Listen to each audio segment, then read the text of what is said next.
तो देखो, आप अपने जीवन में अनेक वस्तुओं का उपयोग करते हैं, बहुत सारे वस्तुओं का उपयोग करते हैं। उपयोग में आने वाले जो कुछ भी वस्तुएं हैं वो सभी क्या है? संसाधन है। जो कुछ भी हम इस्तेमाल करते हैं, प्राकृतिक जो भी भौतिक संसाधन है उसका हम यूज करते हैं, वो क्या है? संसाधन है।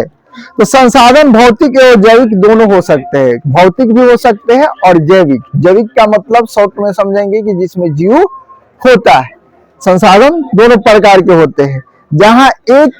जहां तक एक और भूमि, मृदा, जल, भूमि, मृदा यानी मिट्टी, खनिज जैसे भौतिक पदार्थ मानवीय आकांक्षाओं की पूर्ति में सहायक होकर संसाधन बन जाते हैं। जितने भी जल है, हवा है, पानी है, मृदा है, सब कुछ क्या है? संसाधन ही है। और यह मानवीय आवश्यकताओं, आकांक्षाओं को पूर्ति करने में सहायक होता है। तो ये सभी जो मानव आवश्यकताओं की पूर्ति जिस भौतिक संसाधन द्वारा होता है या जैविक संसाधन हो, वो सब कुछ क्या कहा जाता है? वो सब कुछ संसाधन ही है। वही दूसरी ओर जैविक पदार्थ यथा वनस्पति हो गया। वनस्पति जो कुछ भी छोटे पेड़ पौधे हैं, वन्य जीव, वन में जो निवास करते हैं वन्य जीव, तथा जलीय जीव जो जल में निवास करते हैं, वो भी काम आते हैं। ये सभी मानवीय जीवन को क्या? सुखमय बनाता है। मानवीय जीवन को क्या बनाते हैं? सुखमय जीवन है, जिसका इस्तेमाल करके मानव अपनी आवश्यकताओं की पूर्ति करते हैं। ये सभी क्या है? संसाधन है। तो जल, थल, हवा, पानी जिसका इस्तेमाल मानव अपनी आकांक्षाओं की पूर्ति करने के लिए करता है, वो सभी क्या है? संसाधन है। तो संसाधन समझ गए ना? संसाधन क्या है? यानी मानव भौतिक प्रद या प्राकृतिक प्रद जो वस्तुएं हैं, चाहे जैविक हो या भौतिक हो, उसका इस्तेमाल हम लोग अपने जीवन को सुखमय बनाने के लिए करते हैं, अपनी आवश्यकताओं की और आकांक्षाओं की पूर्ति करने के लिए करते हैं। तो ये सभी क्या है? संसाधन है। जो कुछ भी दिखाई दे रहा है जिसका इस्तेमाल हम करते हैं अपने जीवन में, वो सभी क्या है? संसाधन है। तो संसाधन समझ गए। संसाधन का महत्व क्या है? तो जैसा है कि भौतिक और जैविक दोनों पदार्थ तकनीक के सहारे ही जीवनों को उपयोगी बनाते हैं। ऐसे ही एक का एक इस्तेमाल में नहीं होता है, उसे तकनीक के सहारे ही इस्तेमाल करते हैं मानव जीवन के लिए। समझ गए ना? जैसे कि पेड़ पौधे हैं, पेड़ पौधे से क्या बना है? बेंच बना है। तो बेंच कैसे बन गया है? ऐसे ही बन गया है, तकनीक के सहारे ही बना है, बनाया गया है। उसके लिए टूल्स की आवश्यकता है, जिसका इस्तेमाल करके उसे एक आकार में ढाला गया है। अब वही अनादिकाल से ही अरण्यों में वनस्पति एवं वन्य जीव उपलब्ध थे। जंगलों में वनस्पति और जीव उपलब्ध थे, वो प्राचीन काल से, आज की बात नहीं है। जलाशय और सागरों में जलीय जीव लाखों वर्ष पूर्व से ही विचरण करते हैं। लाखों वर्ष पहले से जलीय जीव कहा जाता है। इस धरती पर सबसे पहले जलीय जीव का ही उत्पत्ति हुआ था। सदियों से ही कोयला, पेट्रोलियम और अन्य खनिज पृथ्वी के गर्भ में दबा पड़ा हुआ है। पृथ्वी के गर्भ में सदियों पहले, आज से नहीं, बहुत पहले से वो दबे पड़ा है, जिसका इस्तेमाल हम लोग आज तकनीक के सहारे कर रहे हैं और मानव जीवन में उसे उपयोग में ला रहे हैं। किंतु उस समय के आदि मानव में तकनीकी ज्ञान का अभाव, इसका इस्तेमाल करना लोग नहीं जानते थे। तकनीकी ज्ञान का अभाव था। कोयले का यूज करना लोग नहीं जानते थे, पेट्रोलियम का यूज करना नहीं जानते थे। सब तकनीक विकसित हुआ कि कैसे पेट्रोलियम का इस्तेमाल करके हम यंत्रों को चला सकते हैं, कैसे कोयले का इस्तेमाल करके हम लोग उसका यूज कर सकते हैं। ये सब सैकड़ों वर्ष पहले, हजारों वर्ष पहले लोगों को ज्ञान नहीं था। हिस्ट्री में पढ़े हैं कि कोयला के इस्तेमाल कब से शुरू हुआ है? कब से शुरू हुआ है? 1814 ईस्वी से। तो उससे पहले तकनीक नहीं विकसित था, तो कोयले का कोई इंपोर्टेंस नहीं था। कोयले को सिर्फ काला समझा जाता था, बेकार समझा जाता था, लेकिन जब हम लोग उसका इस्तेमाल करना सीख गए तो उसका इम्पोर्टेंस यानी महत्व बढ़ गया और आज कोयले की संरक्षण की भी बात हो रही है। तो इस वृद्धि में तो ज्ञान का अभाव था, धीरे धीरे जनसंख्या बढ़ा और मानव की आवश्यकताओं में भी वृद्धि हुई और इस वृद्धि ने मानव के ज्ञानार्जन की दर में त्वरित वृद्धि की। नई नई तकनीक की आवश्यकता आविष्कार की जननी है, जैसा कि जानते ही। दूर होते हुए भी कैसे हम किसी से बातचीत कर सकते हैं, मैसेज आसानी से सेकंडों में आदान प्रदान करते हैं, इसकी आवश्यकता महसूस हुई और फिर तकनीक विकसित करके आज मोबाइल का खोज हुआ और हम उसका यूज कर रहे हैं, जो मानव जीवन को कितना सुखमय बनाया है कि नहीं? आदि मानव तकनीक को पा कर ज्ञानी मानव बन गया। आदि मानव तकनीक को, आदि मानव था, जंगलों में जानवरों की बात ही रहता था, लेकिन जब तकनीक ज्ञान उसके पास आया तो वही मानव सब सुसंस्कृत और योग्य नागरिक बन गया, जिसका इस्तेमाल करके अपने जीवन को सुखमय बना लिया।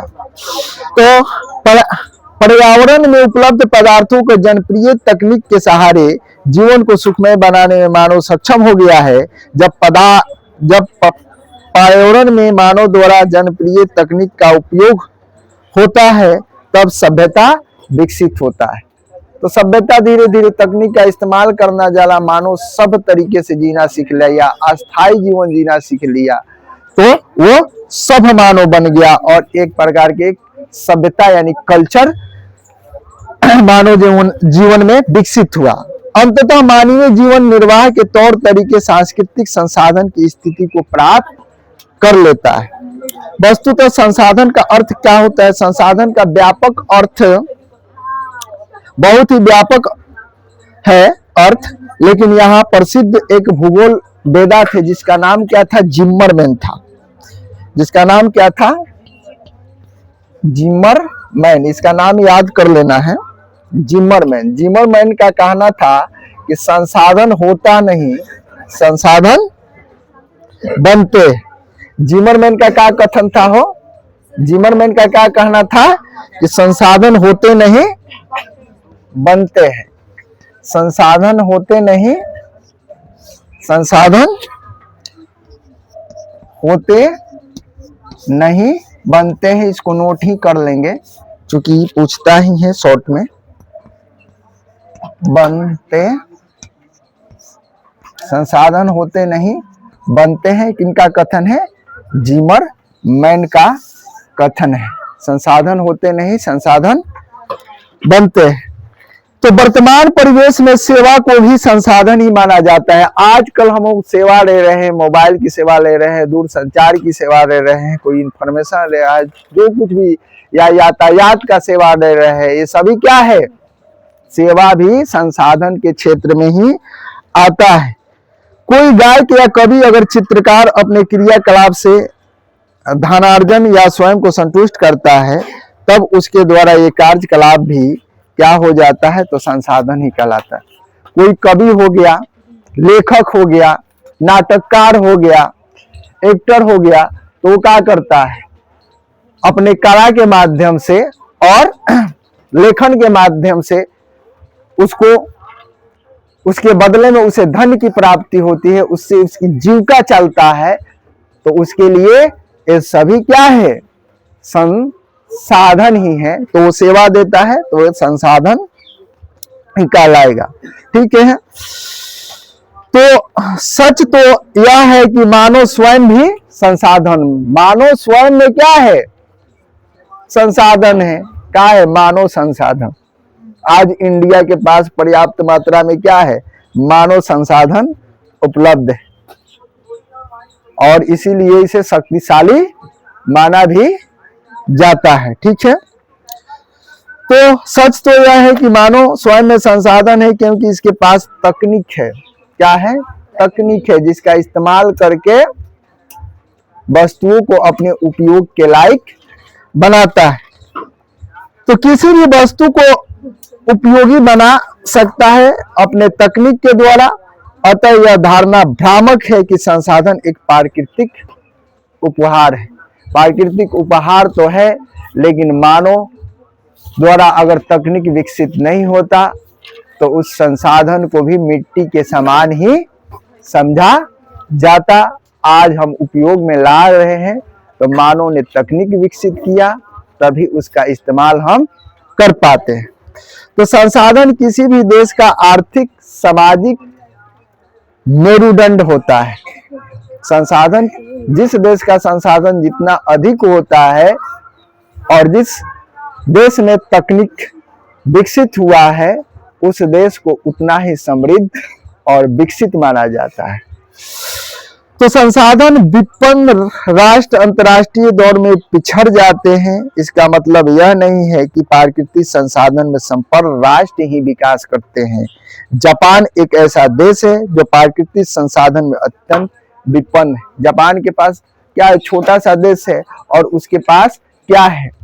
पर्याप्त मात्रा में संसाधन नहीं है, लेकिन वहां मानव तकनीक इतना विकसित हुआ है कि दूसरों देशों से संसाधन लेकर और उसका इस्तेमाल करके आज वो देश विकसित देशों की श्रेणी में है।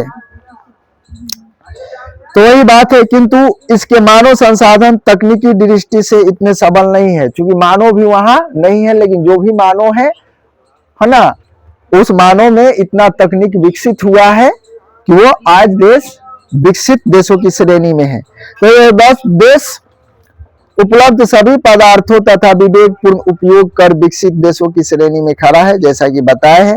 अतः किसी देश के विकास में भौतिक एवं जैविक संसाधन के साथ साथ मानव संसाधन भी बहुत भूमिका होती है।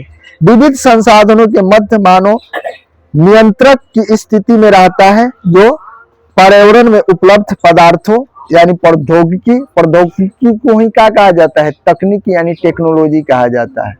प्रौद्योगिकी को ही क्या कहा जाता है? तकनीक यानी टेक्नोलॉजी कहा जाता है। एवं संस्थाओं के बीच अंतर संबंध स्थापित करता है, जिससे पर्यावरण के पदार्थ उपयोगी बन जाते हैं। इस जो चित्र दिया है उसमें भी हम देख सकते हैं, चित्र है ना यार, यहाँ पर चित्र देख सकते हैं। मानव है, पर्यावरण, प्रौद्योगिकी यानी तकनीक और संस्थाएं के बीच कौन काम करता है? मानव ही काम करता है। तो मानव का पर्यावरण, प्रौद्योगिकी एवं संस्थाओं के साथ क्या है? संबंध है। अब संसाधनों के वर्गीकरण, संसाधनों का वर्गीकरण हम करेंगे कि संसाधनों का वर्गीकरण कैसे हुआ है। तो संसाधनों के वर्गीकरण के निम्नलिखित आधार है। उत्पत्ति के आधार पर बांटा गया है। तो उत्पत्ति के आधार पर जैव और अजैव संसाधन। चलो इसको हम लिख ही देते हैं, मिटाने वाला है। संसाधन होते नहीं, संसाधन बनते हैं। तो संसाधन का महत्व समझ गए ना? मानव जीवन में संसाधन का क्या महत्व है, इंपॉर्टेंस है, समझ गए। अब संसाधनों का वर्गीकरण, संसाधनों का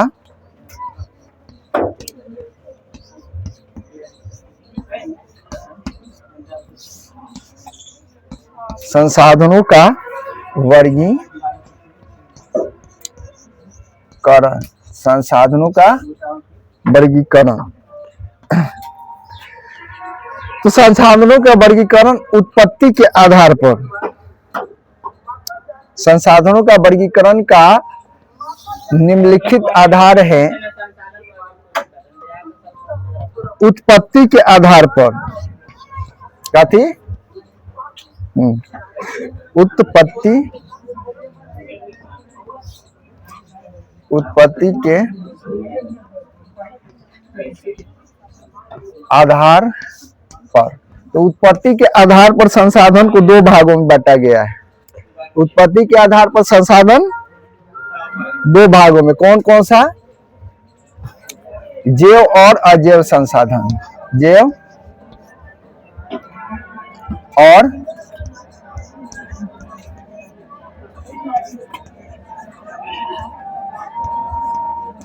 अजैव संसाधन। ठीक है, जैव और अजैव संसाधन उत्पत्ति के आधार पर, ठीक है ना। उपयोगिता के आधार पर, हाँ लिखवा देंगे, ठीक है ना, लिखवा देंगे, अभी पढ़ो, ठीक है।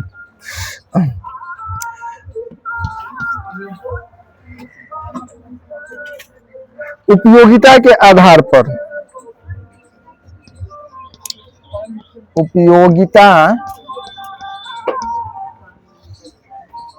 उपयोगिता के आधार पर, जैव अजैव का मतलब समझ रहा है, जिसमें जीव होता है और जिसमें जीव नहीं होता है उसको भी संसाधन के रूप में हम इस्तेमाल करते हैं। तो ये उत्पत्ति के आधार पर हो गया।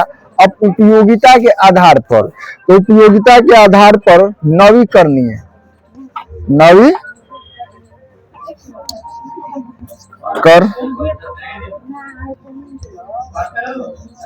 नवीकरणीय और अनवीकरणीय,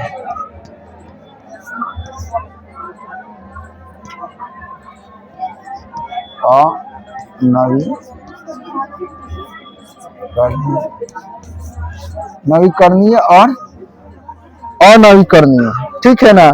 स्वामित्व के आधार पर, स्वामित्व माने मालिक के आधार पर, ठीक है ना। तो इसको हम पढ़ते चलते हैं। संसाधन का जो प्रकार है, संसाधन का ऐसे चार्ट दिया हुआ है, चार्ट को हम लोग देख लेंगे। संसाधन प्राकृतिक, मानवीय, प्राकृतिक में नवीकरणीय, अनवीकरणीय आता है, और मानवीय में संरचनाएं और संस्थाएं, मात्रा की गुणवत्ता, नवीकरणीय में सतत अथवा प्रवाह, जैसे पवन जल आ जाएगा। तो इस वर्गीकरण हम देख लेंगे, लेकिन उसको विस्तार से हम पढ़ते चलते हैं। तो उत्पत्ति के आधार पर पहले हम समझ लेते हैं, एक समझते चलते हैं। और एक और है इसमें स्वामित्व के आधार पर, माने व्यक्तिगत संसाधन, व्यक्ति का होता है, जो कुआं एगोरा होता है, जमीन होता है, दुकान होता है, मकान होता है, व्यक्तिगत होता है।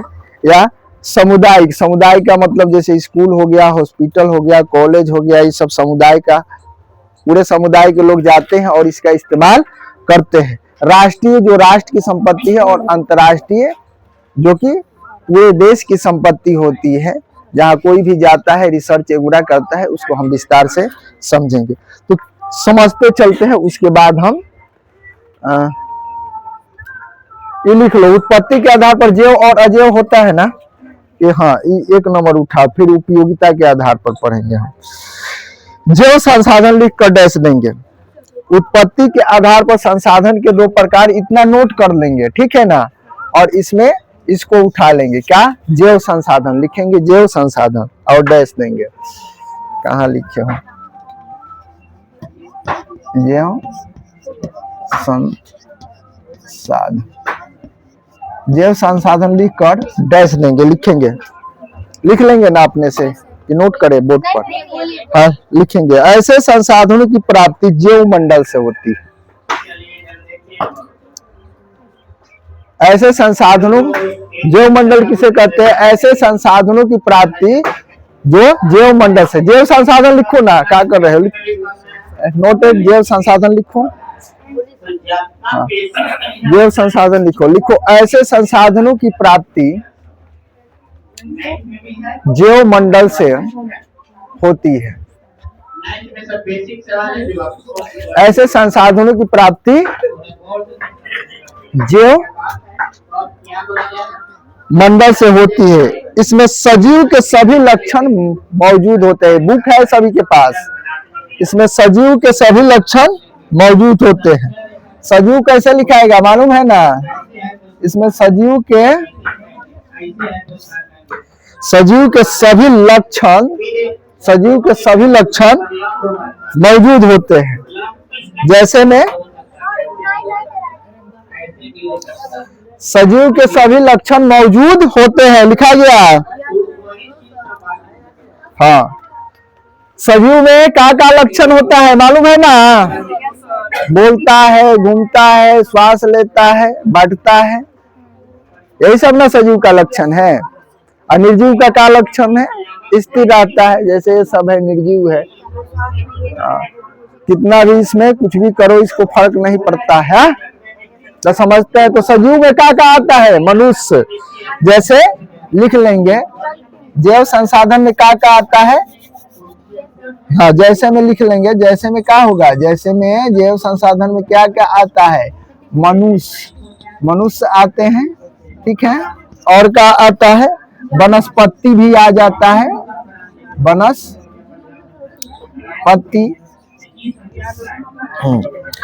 पशुधन,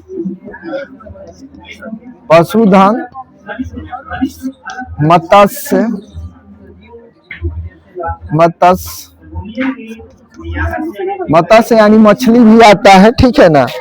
और अन्य प्राणी समुदाय, और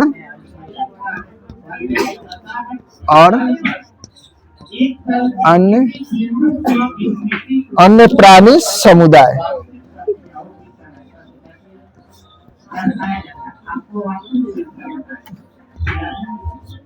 ये लिख लेंगे जैसे में, ठीक है ना। जैसे में समझ में आ जाएगा जैव संसाधन क्या है, ठीक है। जैव संसाधन हो गया। अब अजैव संसाधन लिखकर डैश देंगे। का? अजैव संसाधन, अजैव संसाधन,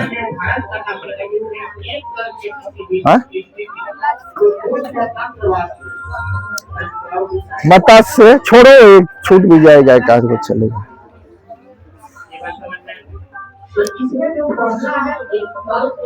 अजैव संसाधन हो गया।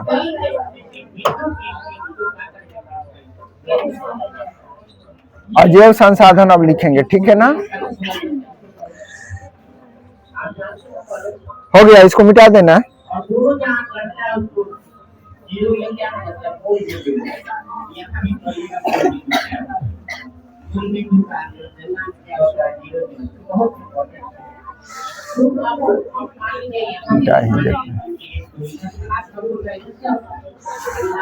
अजैव संसाधन लिखेंगे।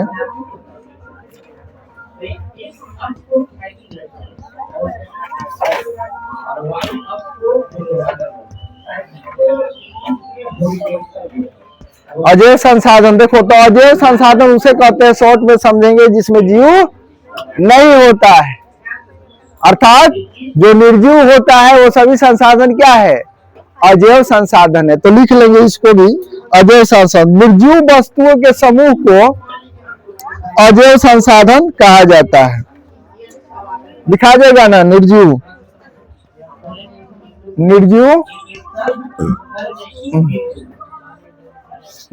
वस्तुओं के समूह को लिखो, निर्जीव वस्तुओं के समूह को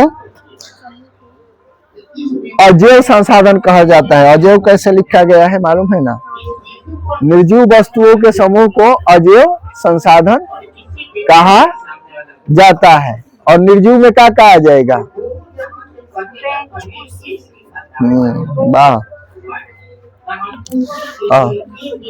निर्जीव वस्तुओं के समूह को अजैव संसाधन कहते हैं। जैसे में लिख लोगे, जैसे में क्या आएगा? जैसे में चट्टाने,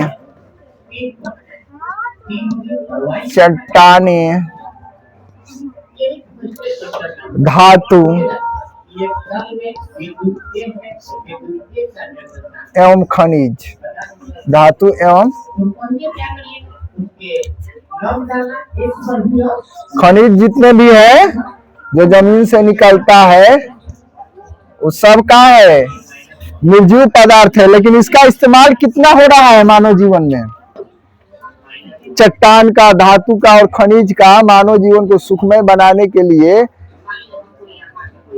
यूज होता है ना, और बहुत यूज होता है। और धातु का पूछो मत कितना महंगा मिलता है, सोना चांदी सबका इस्तेमाल करती, सब धातु है ना है। हो खनिज यानी कोयला वगैरह, पेट्रोलियम वगैरह जो कुछ भी निकलता है वो सब क्या है? निर्जीव पदार्थ है, लेकिन उसका इस्तेमाल हो रहा है ना। तो उत्पत्ति के आधार पर संसाधन के कितने प्रकार? 2 प्रकार। कौन कौन सा? जैव और अजैव। जैव पदार्थ किसे कहते हैं? जैव संसाधन किसे कहते हैं? जिसमें सजीव के लक्षण पाए जाते हैं, अर्थात मनुष्य, पशु, मत्स्य वनस्पति। अजैव पदार्थ किसे कहते हैं? जिसमें निर्जीव वस्तुओं के समूह को अजैव संसाधन कहते हैं, जैसे चट्टाने, धातु, खनिज। समझ गए? अब उपयोगिता के आधार पर जैसे कि लिखवा दिए हैं नवीकरणीय और अनवीकरणीय। नवीकरणीय किसे कहते हैं? जिसका इस्तेमाल करने से समाप्त होने की संभावना नहीं रहती है, उसे नवीकरणीय कहते हैं। और जिसके इस्तेमाल करते हैं तो कुछ दिनों में वो समाप्त होने की संभावना है, तो उसे अनवीकरणीय कहते हैं। जैसे कोयला संसाधन में आ जाएगा, अनवीकरणीय संसाधन हो जाएगा। और सूर्य की रोशनी से जो ऊर्जा प्राप्त करते हैं, या हवा से या पानी से, ये नवीकरणीय कहा जाएगा। जिसका इस्तेमाल से वो समाप्त होने वाला नहीं है, उसकी पुनः प्राप्ति भी हो जाती है। तो समझ गए ना नवीकरणीय और अनवीकरणीय? हाँ ठीक है। तो लिख लेंगे उत्पत्ति के आधार पर संसाधनों का वर्गीकरण। उत्पत्ति के आधार पर लिखे थे ना, फिर से लिखना पड़ेगा बोर्ड पर। उत्पत्ति के आधार पर ना, उत्पत्ति के आधार पर तो हो गया, उपयोगिता के आधार पर ना। हाँ लिखो, उपयोगिता के आधार पर। नोट हो जाएगा कि लिखे? हाँ, उपयोगिता के आधार पर संसाधनों का दो वर्ग होते हैं। उपयोगिता के आधार पर संसाधन के दो वर्ग होते हैं।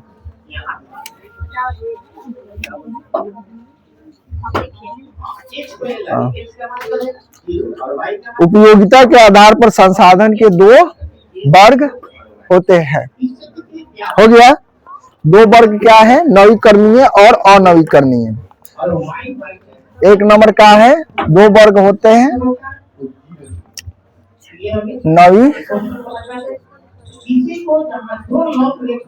नवीकरणीय संसाधन। नवीकरणीय संसाधन। नवीकरणीय संसाधन में लिखेंगे वैसा संसाधन, वैसा संसाधन, लिख लो, जिन्हें भौतिक, वैसा संसाधन जिन्हें भौतिक, जिन्हें भौतिक,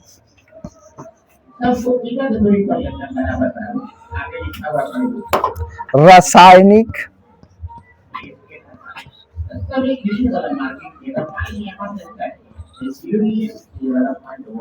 या यांत्रिक प्रक्रिया द्वारा, या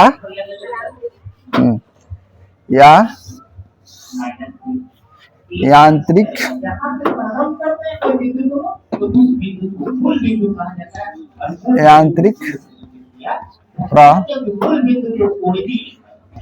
प्रक्रिया द्वारा, यांत्रिक प्रक्रिया द्वारा नवीनीकृत यानी नया किया जाता है, या पुनः प्राप्ति,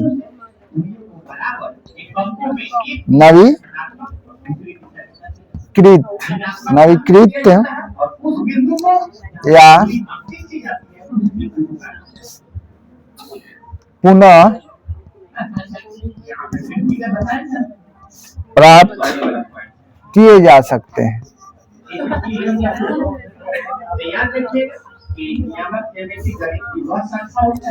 किए जा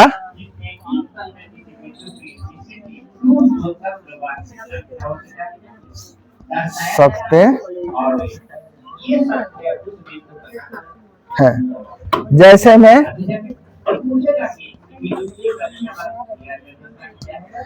में क्या हो जाएगा? सौर ऊर्जा। सौर ऊर्जा की पुनः प्राप्ति होता रहता है ना, समाप्त होने वाला है।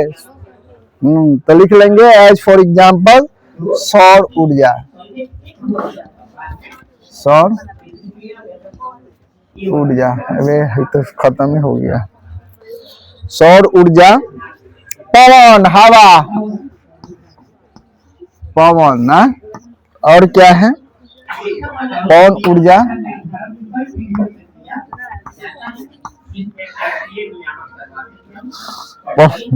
जल,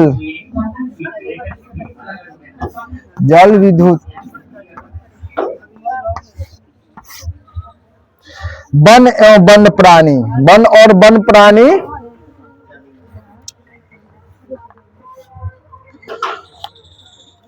बस इतना ही। वन एवं वन प्राणी लिख लोगे, कितना लिखोगे इस बहुत हो गया।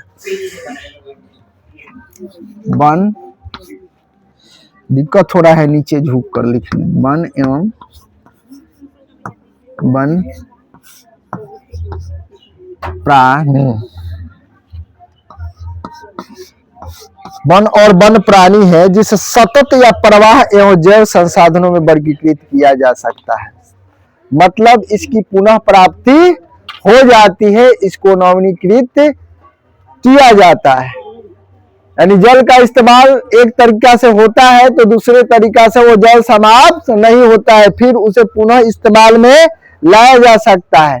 हवा एक तरफ से चलती है तो फिर दूसरे तरफ से उसका इस्तेमाल हम लोग कर सकते हैं, ठीक है ना। तो वही बात है कि इसको नवीनीकृत किया जा सकता है या पुनः प्राप्ति किया जा सकता है। कैसे पुनः प्राप्ति किया? ये यांत्रिक प्रक्रिया द्वारा, यंत्रों का प्रयोग करके। जैसे में क्या है? सौर ऊर्जा, पवन ऊर्जा और जल विद्युत, वन और वन प्राणी, ये सभी क्या चीज में आएगा? नवीकरणीय ऊर्जा कहलाएगा। तो उपयोगिता के आधार पर संसाधन के कितने प्रकार होते हैं? दो, नवीकरणीय और अनवीकरणीय।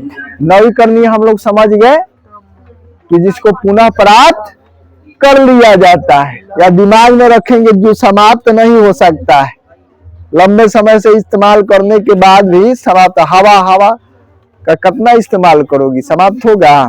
पानी का, सौर ऊर्जा का, सूर्य हमेशा डेली उगता ही। वन, वन प्राणी का, है ना। अगर छोड़ो, ठीक है, समझ गई। अब अनवीकरणीय संसाधन, इसका उल्टा अनवीकरणीय संसाधन।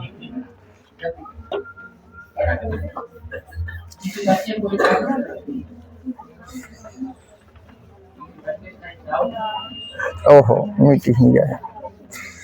अनवीकरणीय संसाधन, तो अनवीकरणीय संसाधन क्या है ना। संभावना है कि वो लाखों वर्षों, हजारों वर्षों, सैकड़ों वर्षों इस्तेमाल किया जाएगा और समाप्त हो जाएगा। जैसे कोयला, कोयला जमीन से निकलता है, जब टोटल निकाल लिया जाएगा तो समाप्त हो ही जाएगा, इसकी संभावना है। तो ये क्या है? अनवीकरणीय संसाधन है। यानी कोयले के इस्तेमाल करते हैं और एक बार इस्तेमाल में उसका खेल खत्म हो जाता है, पुनः उसको प्राप्त कोयले के रूप में हम लोग नहीं कर सकते हैं। इसलिए क्या है? अनवीकरणीय संसाधन है। तो अनवीकरणीय भी हम लिख लेंगे, ठीक है। पूछा जाएगा कि कोयला अनवीकरणीय संसाधन की नवीकरणीय है तो क्या बताओगी? अनवीकरणीय। सौर ऊर्जा नवीकरणीय संसाधन है कि अनवीकरणीय, क्या बताओगी? नवीकरणीय, ठीक है ना। तो बढ़िया से समझ जाओ, नहीं तो पिटाओगी सब।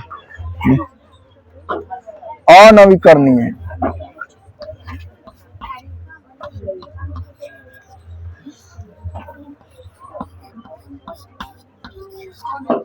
अनवीकरणीय संसाधन,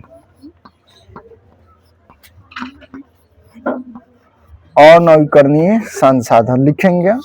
रुक जा। तो ऐसे संसाधन का विकास लंबी अवधि में जटिल प्रक्रियाओं द्वारा किया गया। बहुत लंबे समय में ऐसे संसाधनों की उत्पत्ति हुआ है जटिल प्रक्रियाओं द्वारा, और इस प्रक्रिया को पूरा होने में लाखों वर्ष लग सकते हैं। इसमें कुछ ऐसे भी संसाधन हैं जो पुनः चक्रीय नहीं है, एक बार प्रयोग होने के साथ वो समाप्त हो जाते हैं, जैसे जीवाश्म ईंधन। तो शॉर्ट में लिख लेंगे कि ऐसे संसाधन, लॉन्गे में लिखवा देगा, लिखो ठीक है। शॉर्ट में कहेंगे कि ऐसे संसाधन जिसको पुनः चक्रण नहीं किया जा सकता, यानी पुनः प्राप्त नहीं किया जा सकता, जिसका एक बार इस्तेमाल करते हैं तो उसका खेल खत्म हो जाता है, यानी समाप्त हो जाता है, तो उसे ही अनवीकरणीय संसाधन कहते हैं। शॉर्ट में बोलेंगे ऐसे, समझ गई ना? जिसको पुनः प्राप्ति नहीं किया जा सकता, एक बार इस्तेमाल के बाद उसकी उपयोगिता खत्म हो जाती है, उसे ही क्या कहते हैं? नवीकरणीय संसाधन कहते हैं। और लॉन्ग में लिखोगी तो लिखो, लिखवा ही देते हैं। लिखो ऐसे संसाधनों का विकास, लिखो ऐसे संसाधनों का विकास, ऐसे संसाधनों का विकास, ऐसे संसाधनों का विकास लंबी अवधि में, लंबी अवधि में जटिल प्रक्रियाओं द्वारा होता है। लंबी अवधि में जटिल प्रक्रियाओं द्वारा होता है। लंबी अवधि में जटिल प्रक्रियाओं द्वारा होता है। लंबी अवधि में जटिल प्रक्रियाओं द्वारा होता है। नहीं लिख पाओगे हो। लंबी अवधि में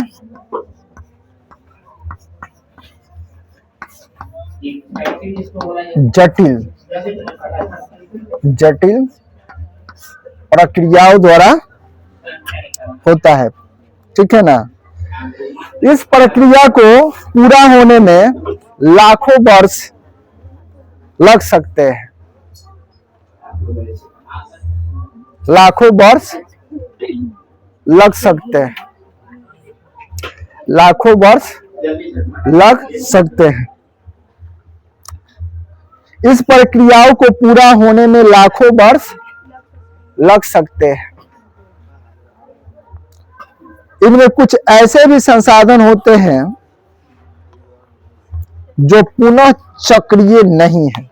इसमें ऐसे भी संसाधन होते हैं जो, देख कर लिख लो, जो पुनः चक्रीय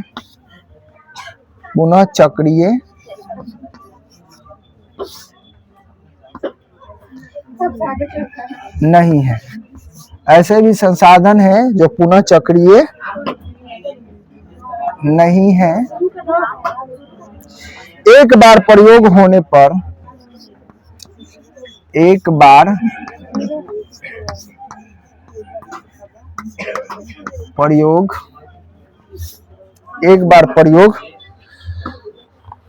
होने के साथ, प्रयोग होने के साथ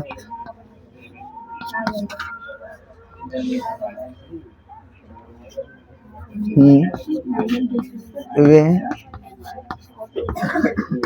समाप्त हो जाते हैं। समाप्त हो, इसको ऊपर करना पड़ेगा, दिक्कत हो रहा है। और जाते हैं, इसको ऊपर करना पड़ेगा। जैसे जीवाश्म ईंधन, जैसे में लिख लेंगे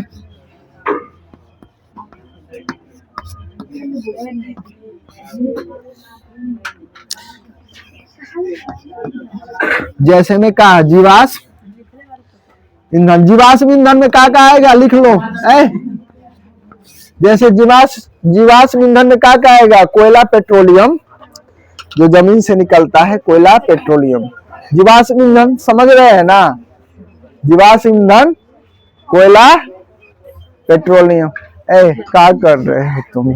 जीवाश्म ईंधन का मतलब क्या हो गया? सब ऐसा ही देख रहा है। जीवाश्म ईंधन का मतलब क्या हो गया? कोयला, पेट्रोलियम। सुन नहीं रहे हो? जीवाश्म ईंधन का मतलब कोयला, पेट्रोलियम। जीवाश्म ईंधन का मतलब क्या हो गया? कोयला, पेट्रोलियम। अब स्वामित्व के आधार पर, स्वामित्व माने क्या होता है? मालिक। ये हमारा है, सरकार का है, सबका है।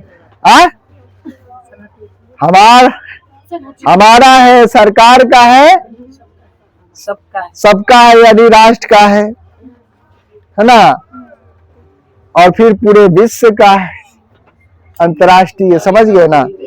तो स्वामित्व यानी मालिक के आधार पर व्यक्तिगत संसाधन, सरकारी संसाधन या समुदाय का संसाधन, राष्ट्र का संसाधन और फिर अंतर्राष्ट्रीय संसाधन।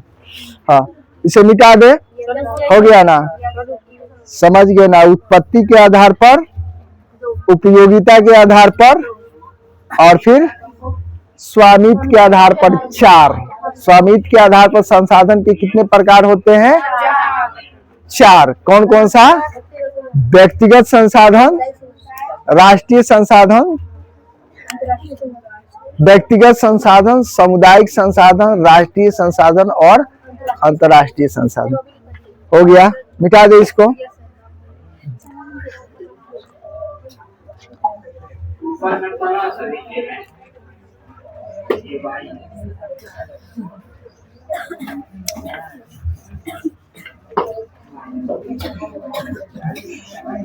हाँ, लिख लेंगे। नीचे लिखने में दिक्कत हो रहा है, देख रहे हो। इसको ऊपर ऊपर बढ़वाना वहां पे, ठीक है ना।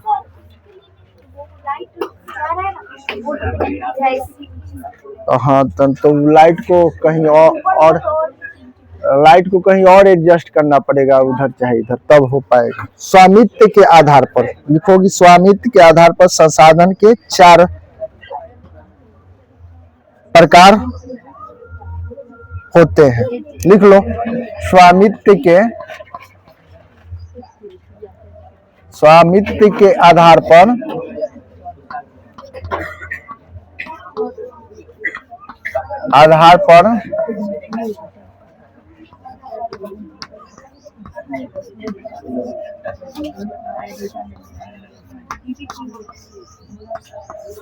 चार प्रकार होते हैं। कौन कौन सा है? लिखो, नोटेड। व्यक्तिगत संसाधन, व्यक्तिगत संसाधन समझ रहे हो ना। लिखवाना जरूरी है कि ऐसा ही समझा देते हैं? क्या?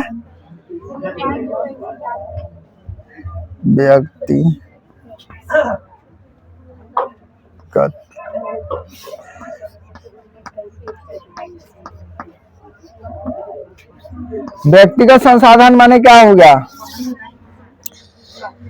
खास अपना, खास अपने नाम से जो होता है, क्या होता है? जमीन, दुकान, होता है ना। अपना स्कूल भी हो सकता है, निजी स्कूल भी होता है अपना। निजी जो होता है उसे क्या कहते हैं? व्यक्तिगत संसाधन। यानी उस पर सरकार का क्या होता है? उसके बदले में सरकार को लगान सिर्फ देना होता है, बाकी अपना ही होता है। ऐसे संसाधन जो किसी खास व्यक्ति के अधिकार क्षेत्र में होता है, जिसके बदले में वो सरकार को लगान भी चुकाते हैं। जैसे जमीन के लिए लगान भरना पड़ता है ना। घर और अन्य जायदाद जिस पर लोगों का निजी स्वामित्व होता है, यानी हक होता है। बाग बगीचा, तालाब, कुआं इत्यादि, ये सभी संसाधन जो होता है ना, जिन पर व्यक्ति का निजी अधिकार होता है, निजी स्वामित्व होता है, इसे हम व्यक्तिगत संसाधन कहते हैं। समझ गए? लिखवाना पड़ेगा।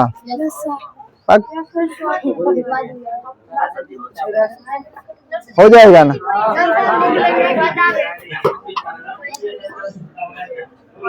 लिख लो।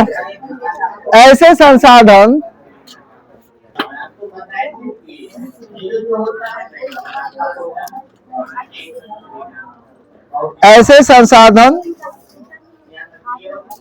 किसी खास व्यक्ति के अधिकार में होता है।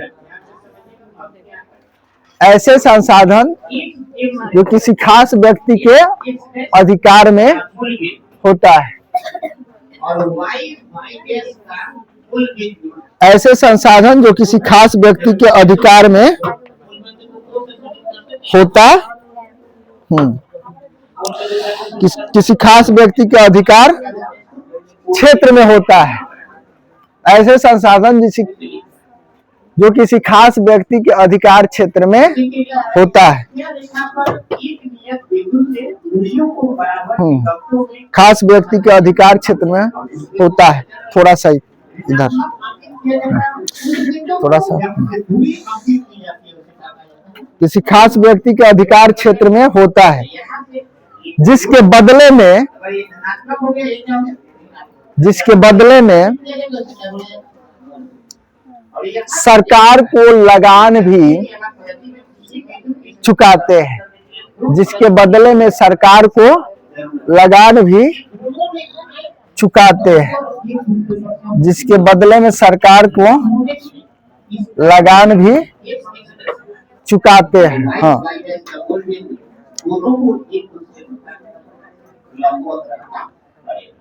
भूखंड, भूखंड का मतलब क्या हो गया? जमीन। भूखंड का मतलब क्या होता है? भूखंड लिख लेंगे, जैसे में भूखंड। घर, घर तो लिखा जाएगा आसानी से ना। भूखंड, घर।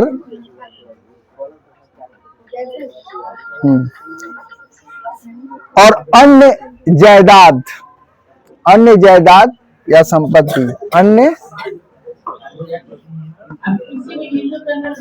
जायदाद, अन्य जायदाद में बहुत कुछ आ जाएगा। अपना दुकान आ जाएगा, बहुत कुछ जो अपना निजी खोल कर रखा है आदमी।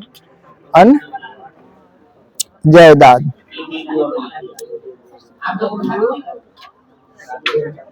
हाँ, अन्य जायदाद जिस पर लोगों का निजी स्वामित्व होता है। जिस पर लोगों का निजी स्वामित्व होता है। अन्य जायदाद में क्या आ जाएगा? बहुत कुछ आ जाएगा। बाग बगीचा आ जाएगा, बाग बगीचा आ जाएगा, है ना। कुआं, तालाब, सब आ जाएगा ना। है कुआं, तालाब, बाग बगीचा, बागवानी, सब। ठीक है। तो इस पर व्यक्ति का निजी स्वामित्व होता है। जिस पर व्यक्ति का निजी स्वामित्व होता है, हक होता है।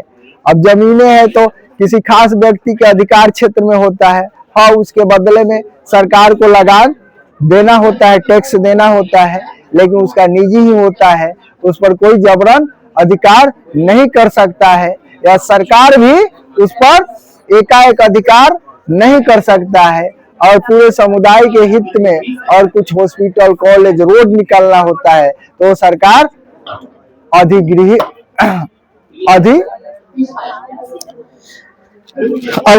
कर सकता है, लेकिन उसका निजी ही होता है। ठीक है, समझ गए? सामुदायिक संसाधन। अब समझ गए ना व्यक्तिगत संसाधन क्या है? अब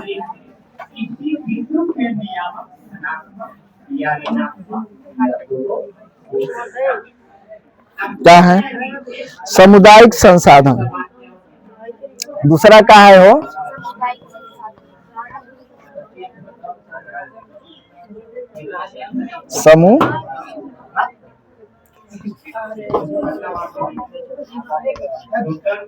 सामुदायिक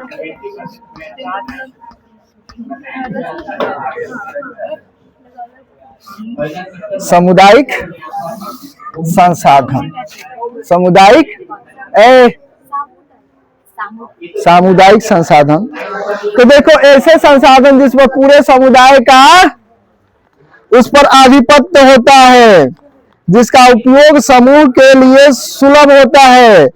जैसे गांवों में चारण भूमि होता था, जिसे प्रति भूमि कहा जाता है ना। जब प्रति भूमि पहले गांवों में होता था, लेकिन अब उसको लोग क्या कर लिए हैं? कब्जा कर लिए हैं, अपने नाम से कर लिए हैं। तो चारण भूमि में सब लोग जाते हैं, सबकी भैंस बकरियां चरती हैं। शमशान, तो शमशान में कोई भी जाते हैं अपने जलाने के लिए। मंदिर, मंदिर में सब लोग जाते हैं। अरे मंदिर एक हिंदू धर्म के लिए खास माना जाता है। जो हिंदू धर्म के जो भी व्यक्ति बिलोंग करते हैं मंदिरों में जाते हैं, पूजा अर्चना करते हैं, भगवान की भक्ति करते हैं। मस्जिद में मुस्लिम समुदाय का हक है, मुस्लिम समुदाय के लोग जाते हैं। सामुदायिक भवन जो भी है, सामुदायिक भवन, तालाब भी है तो तालाब में सभी लोग जाते हैं, समुदाय का ही तालाब होता है। तो ये सभी नागरीय क्षेत्र में इस प्रकार के संसाधन है। सार्वजनिक पार्क हो गया, पिकनिक स्थल हो गए, खेल का मैदान हो गया, मंदिर, मस्जिद, गुरुद्वारा, गिरजाघर के रूप में ये सभी संसाधन समुदाय से संबंधित होता है। सभी के लिए यह सर्व सुलभ होता है, सभी लोग जाते हैं और इसका इस्तेमाल करते हैं। तो समझ गए ना? तो लिख लेंगे ऐसे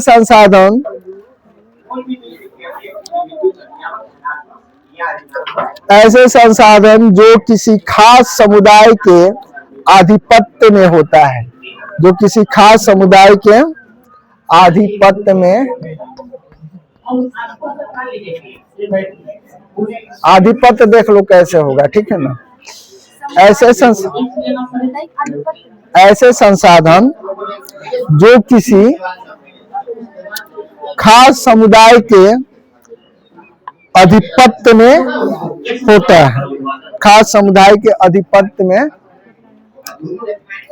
खास समुदाय के आधिपत्य में होता है, जिसका उपयोग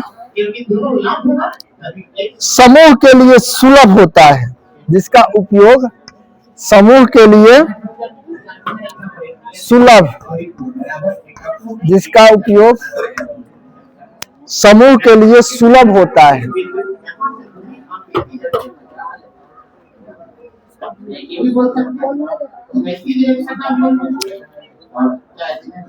समूह के लिए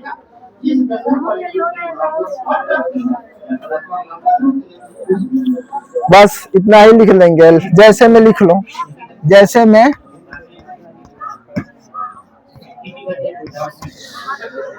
लिख लो, चारण, गांवों में चारण भूमि,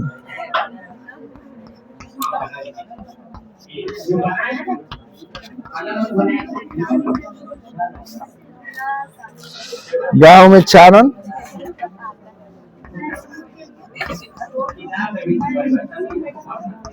शमशान,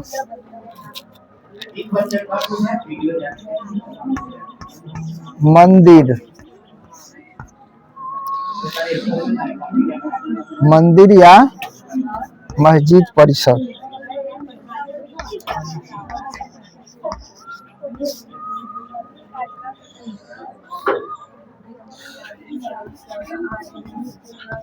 मस्जिद परिसर,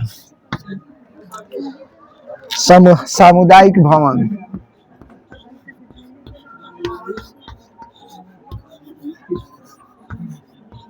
सामुदायिक भवन, और क्या हो गया? तालाब आदि।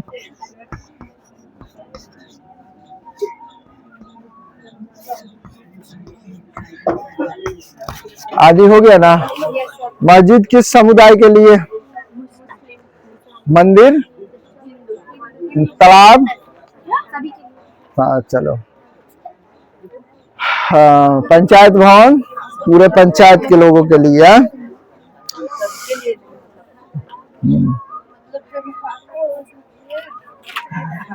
पहले लोग नहाते थे ना जाकर तालाबे में, कुएं में। कुएं का इस्तेमाल कितने घर के लोग एक कुआं का करता था। अब ना सबके लिए, अब घर पर पर्सनल हो गया है, नल जल पहुंच गया है ना? अब जल घर तक पहुंच गया है, पहले घर के लोगों को जल तक पहुंचना होता था। तो सब कुछ बदल रहा है, लाइफ स्टाइल बदल रहा है, नहीं बदल रहा है? चलो, तो संसाधन का प्रकार हम लोगों ने समझ गए। संसाधन होते नहीं, संसाधन बनते हैं, ठीक है ना? अब हम लोग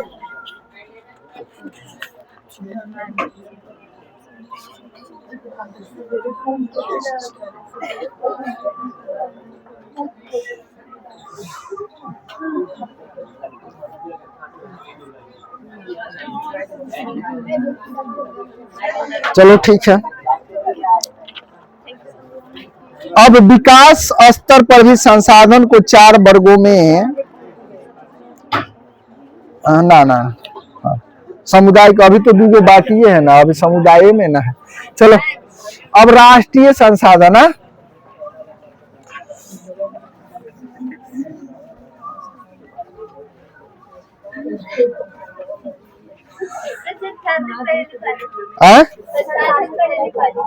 अच्छा लिखवा देते हैं, बढ़िया से लिखवा देंगे उसको। राष्ट्रीय संसाधन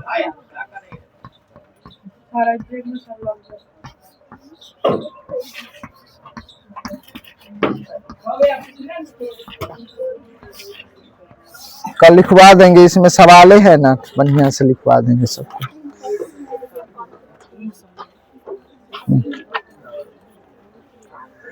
चलो तो राष्ट्रीय संसाधन किसे कहते हैं? राष्ट्रीय संसाधन किसे कहते हैं? तो देखो, कानूनी तौर पर देश या राष्ट्र के अंतर्गत सभी उपलब्ध संसाधन राष्ट्रीय है। लिखवाना ही पड़ेगा, इसे समझ जाओ ना तो लिख लो, ठीक है ना। कानूनी तौर पर, कानूनी लिखा जाएगा ना, कानूनी तौर पर सबसे नहीं होगा। कानूनी तौर पर, कानूनी तौर पर देश या राष्ट्र के अंतर्गत, देश या राष्ट्र के अंतर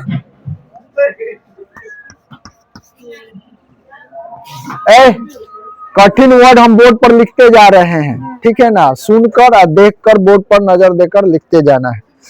कानूनी तौर पर देश या राष्ट्र के अंतर्गत सभी उपलब्ध संसाधन, सभी उपलब्ध संसाधन,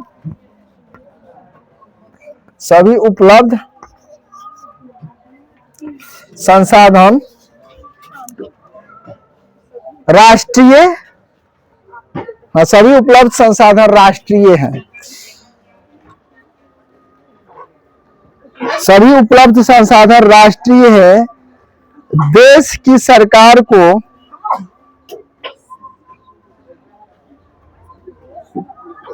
देश की सरकार को वैधानिक, देश की सरकार को वैधानिक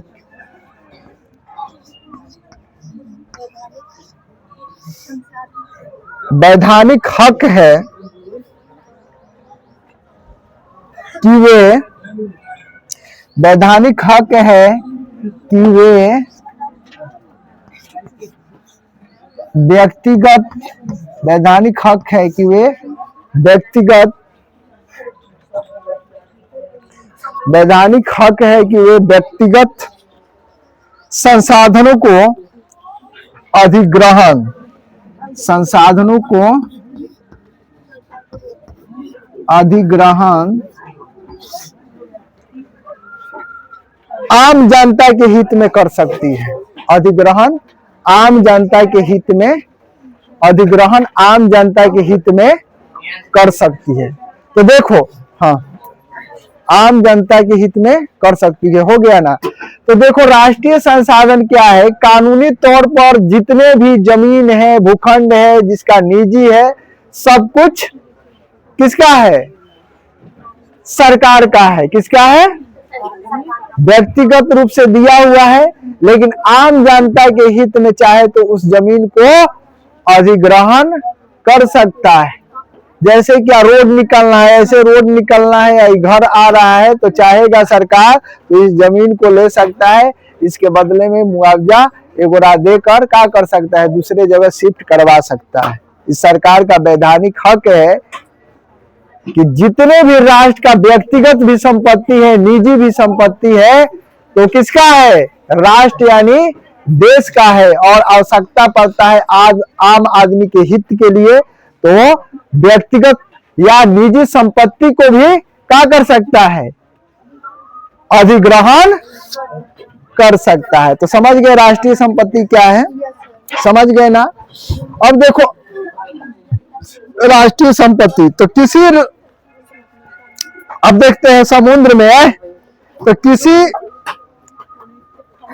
राजनीतिक सीमा के अंतर्गत भूमि, खनिज पदार्थ, जल संसाधन, वन व वन्य जीव और समुद्री जीव 200 किलोमीटर महासागरीय क्षेत्र तक राष्ट्रीय संसाधन है। 200 किलोमीटर समुद्र के अंदर तक क्या होता है? राष्ट्र का होता है। 200 किलोमीटर तक समुद्र के अंदर तक किसका होता है? राष्ट्र का होता है। 200 किलोमीटर से ज्यादा होगा तो कोई भी देश स्वतंत्रता पूर्वक, है ना, एक नियम के अनुसार उसमें जा सकता है, रिसर्च कर सकता है, मछली पकड़ सकता है, अपना कुछ भी कर सकता है। 200 किलोमीटर तक समुद्र क्षेत्र से 200 किलोमीटर अंदर तक क्या होता है? राष्ट्रीय होता है। और 200 किलोमीटर के बाद अंतरराष्ट्रीय होता है। तो समझ गए कि राष्ट्रीय संसाधन क्या है। कानूनी तौर पर जो भी देश में जो भी संसाधन है वो सभी राष्ट्र का संसाधन है। सरकार अगर चाहे तो व्यक्तिगत यानी निजी संपत्ति को भी आम आदमी के हित में अधिग्रहण कर सकता है और उसका इस्तेमाल कर सकता है। समझ गए? तो अंतरराष्ट्रीय संसाधन, अंतरराष्ट्रीय संसाधन लिख लो आप।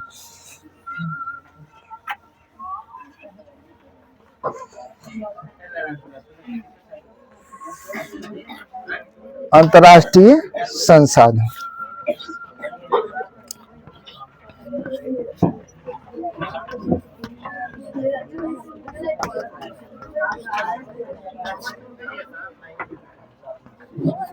अंतरराष्ट्रीय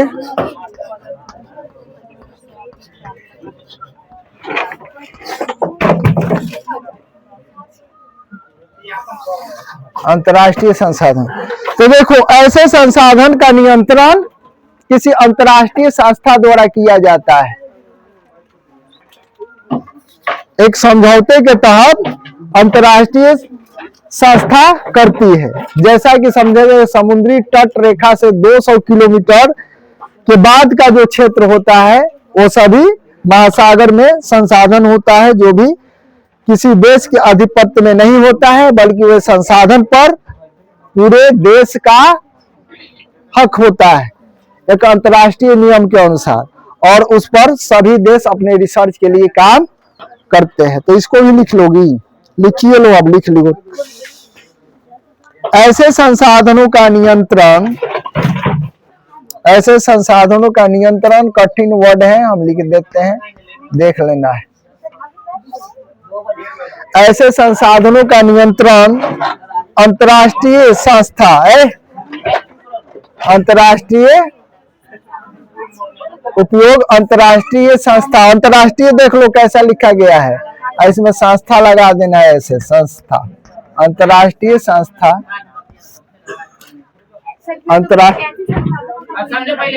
अंतरराष्ट्रीय संस्था, ठीक है ना। ऐसे संसाधनों हाँ नियंत्रण अंतरराष्ट्रीय संस्था, अंतरराष्ट्रीय यहाँ है और संस्था यहाँ है, देख लो। संस्था करती है, अंतरराष्ट्रीय संस्था करती है। तट रेखा, तट समझते हो ना?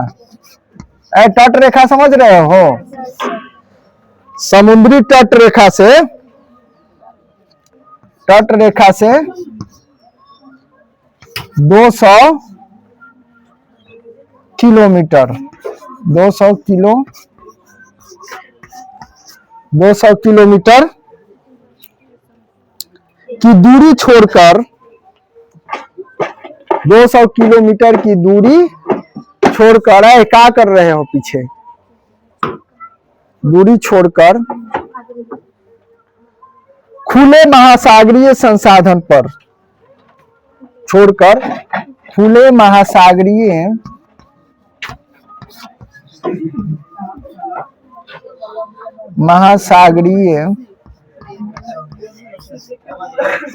खुले महासागरीय संसाधनों पर, खुले महासागरीय संसाधनों पर, खुले महासागरीय संसाधनों पर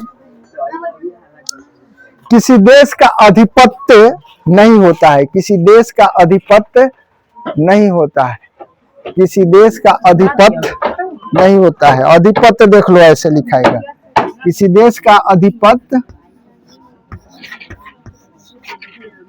किसी देश का आधिपत्य नहीं होता है। ऐसे संसाधनों का उपयोग सिर्फ अनुसंधान,